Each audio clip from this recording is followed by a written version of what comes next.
So welcome to Tampah Hills. Today I will show you guys around and what's been happening for the last 5-6 years. We're gonna start here where I actually found an old picture from when we started to build this bridge, and this is how it looked like.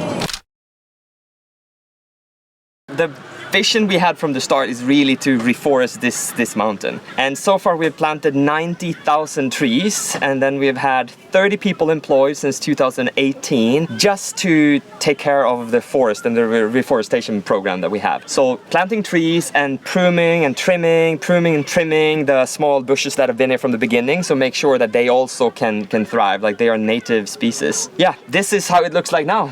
Like, it's unbelievable. From here, that tree existed, and then from here there were no trees, as you can see in that picture. So all of this is planted by us. If we look down this little stream, we have still some water. It hasn't been raining for the last month, I think. Still some water coming from our mountain. In here to the left we have our sports center, which I also have some before and after photos actually. Now we're going into the sports center where we have 2 paddle courts and 1 tennis court. It's artificial clay, and a soccer field 5x5, and then a world-class beach volleyball court, of course. We planted 85 coconut trees in here and a few other trees just to get this fantastic ambience. This is how it looks like.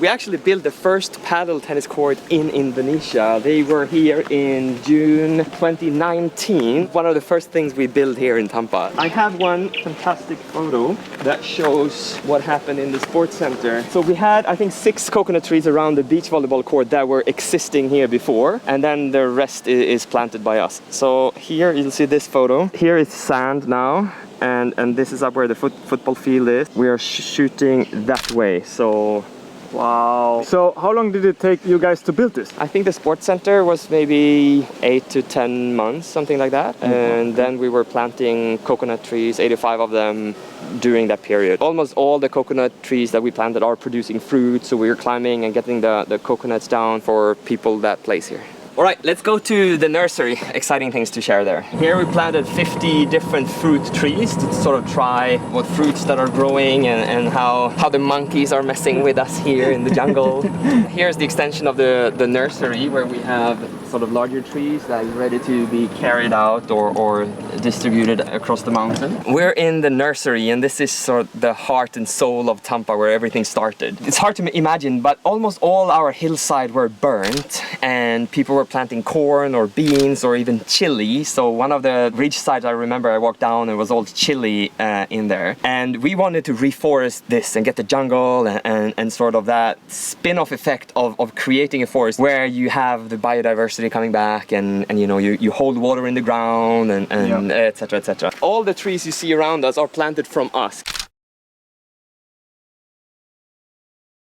Can you imagine? This is a Jati Putti, a local teak, that we planted. This is about 7-8 years. So if we go down, here you see how we did it. So the team planted seeds in small plastic bag, in poly bags, and then when it grows, when it's mature, you carry them out across the mountain and plant them. We have, you know, dagged a few water catchments, so we have water longer during the dry season to be able to feed with gravity down, so we can water the plants. Down here at the creek, you can feel that the temperature actually drops when you're coming in here with the shade, and call it that natural air conditioning, because it's lower temperature, and when the wind comes it pushes lower temperature out across the mountain. The creek has this clear water. We built those check dams, like the stone retainings in the creeks for several hundred meters up the mountain to just slow down the runoff of the water, to keep the water in the ground longer. The trees are holding leaves longer during the dry season, and for every year we have more water longer in this creek, which is very interesting to see. So let's have a walk up. We call it the Botanical Garden. There were almost no trees when we started, and look how it is now.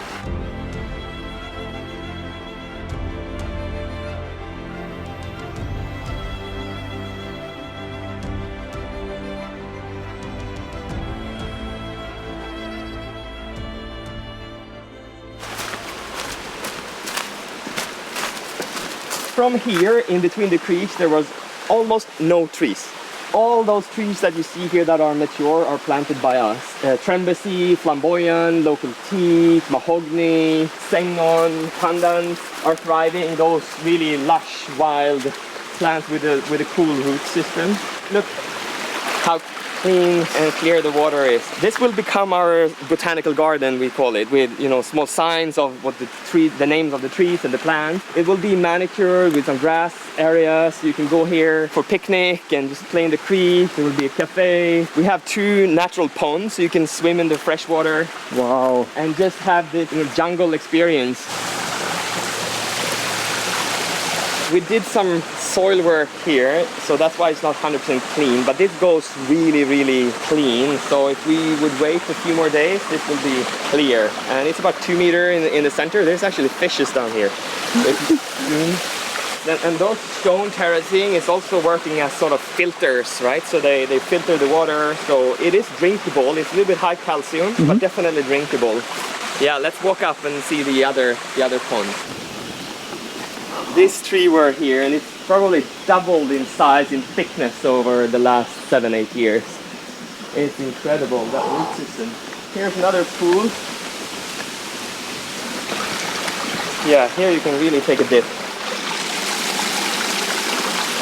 Yeah, this is our botanical garden. Welcome.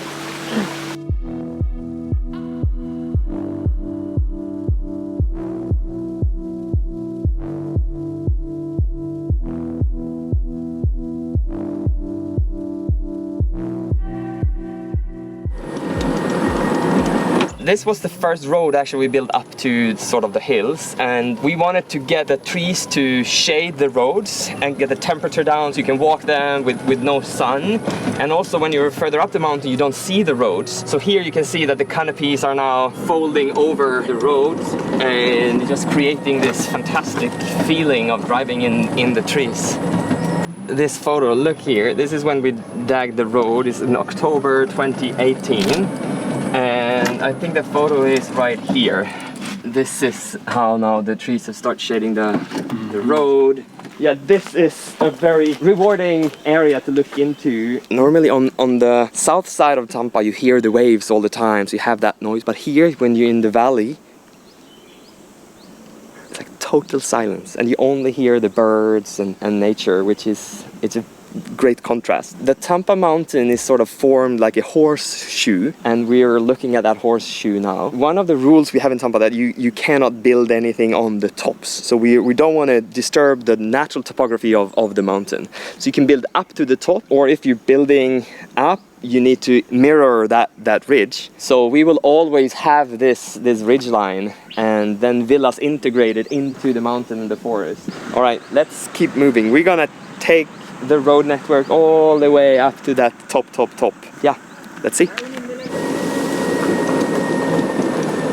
Here we're coming up to our villa construction site. Actually, we're building another villa here because the villa we're staying in now was designed pre-kids. Now we have 2 kids and things changes. So this will become our family house here in Tampah Hills.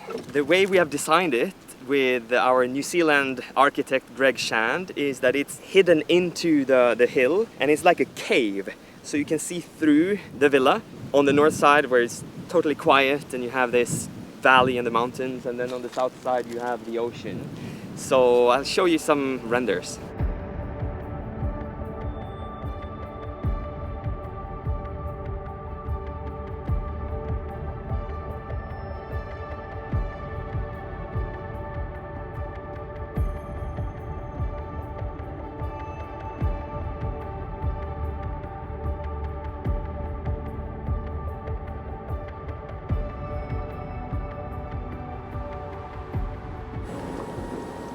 We're at a villa construction, the villa named Villa Rock. Let's go have a look. We're in the finishing stage with this villa, and it has this very beautiful stair going down with cobblestones. The architect is Caceres and Toes, and Nico is from Chile, is the main architect, and Kiko is the interior designer. They team together and do quite a lot of villas actually for us, and they're an amazing team. So this is one of their creations. So this whole upper floor is the master bedroom. The villa is 3-bedroom. Yeah, this is your master bedroom, framed view of the rocks, and then just opens up to the north and the whole Tampah Hills Valley and the mountain. In the mornings here you have the sunrise over the mountains in the distance, and you have this fog and mist in the valleys. Coming down this wide staircase, in the kitchen, living room, we have a long infinity pool. I think it's the longest we have actually, 25-meter infinity pool, lap after lap, infinity over the valley and the mountains. Throughout the entire villa we have those fish or herringbone or fishbone ironwood. This is all recycled ironwood, and ironwood is one of the hardest woods in the world actually. So this could have come from a pier or a boat, and it's so hard, so even if it's been underwater, it's still fresh, just a few millimeters inside. And then 2 bedrooms after each other with ensuite bathrooms and overlooking the infinity pool. So you could just wake up, slide the doors, and then start swimming. A few more months and this one will be ready for you.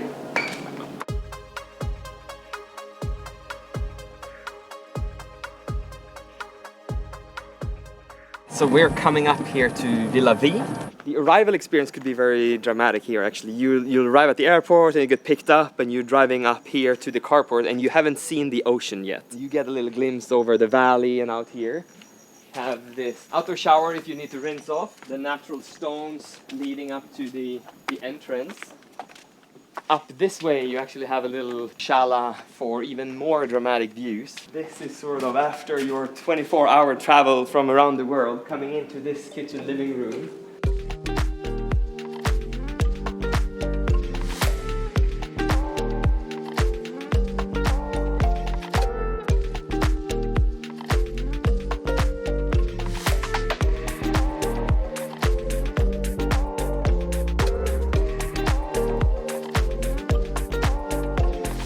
This villa is quite special in the mornings actually, since it's facing southeast and you have the sun rising over the mountains and you have this mist in the pockets of the valleys in the mornings, which is fantastic. You can actually swim and be in the shade under the canopy sticking out. You have our Tampah mountain in the back and then the ocean to the front, which is fantastic. Over here we have a little extra living room and the master bedroom. Can be closed with AC or just open. And of course, a bed with a view. And this bathroom is really cool. This can open to the garden, and then out here it's pretty nice. This villa has 3 bedrooms, so 2 separate bedrooms with bathrooms underneath, and this master up here on top.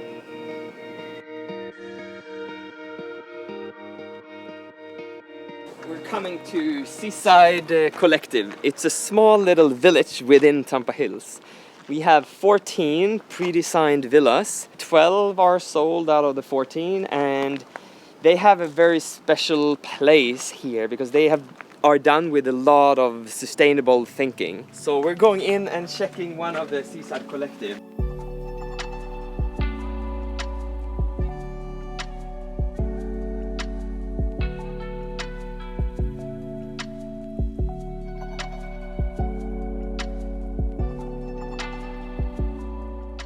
This is for us a very special project, as all the wood that we have used is from sank tuna fishing boats from Kalimantan. They have brought the sank tuna fishing boats from the bottom, and then we have processed the wood in workshop, mainly here actually in Tampah and a workshop in Bali, and then it ends up being this beautiful project. Everything from the decking to the beams, to the sliding and the folding doors, and even the light boxes are with this beautiful ironwood. Then we have 7,000 local handmade clay bricks in each villa. When we say one villa, it's actually 3 small houses. So we have 2 bedrooms, 1 bedroom with a mezzanine, so you can actually sleep on top as well, and another bedroom with a mezzanine, their own bathrooms, and then a beautiful kitchen and living room.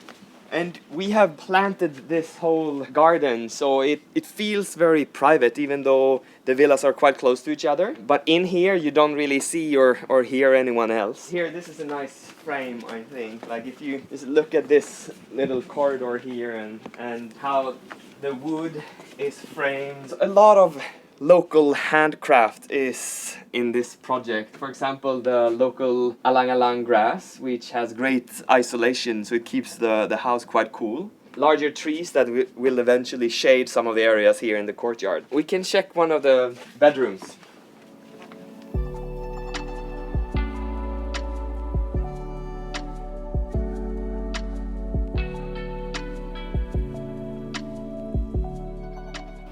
Have this open feeling with the alang-alang grass. The wardrobe have this local element of the woven rattan, and bathrooms. We casted all the sinks with this pattern. I like it. Some of our amenities. And out here has a good feel, the outdoor shower. This is amazing. Hang here during the evenings, or one of my favorite elements is actually the pool and how it made the clay bricks coming over the edge, so it feels like it's just made of clay bricks. You have those nice shades and sun elements all over the garden. It's really surrounded with tropical nature. In here we have the kitchen and living area, and throughout the entire Seaside Collective, we have handcrafted furniture and interior from Indonesia, special selected for this project to really blend in with the feel we're trying to create. And what's special here, we actually have drinking water from this tap, so you don't need bottles or anything. You can just fill your glass here and drink it directly. During night, we have the turn down service, so the staff will come in and close everything and prepare the beds and the curtains and so it's prepared for your evening and nighttime. Yeah, I really want to welcome you to come and experience Tampah Hills and what we're trying to build here. And maybe we meet at one of the restaurants or in the sports center or maybe in the Botanical garden by the creek. So very welcome, and I look forward to see you soon.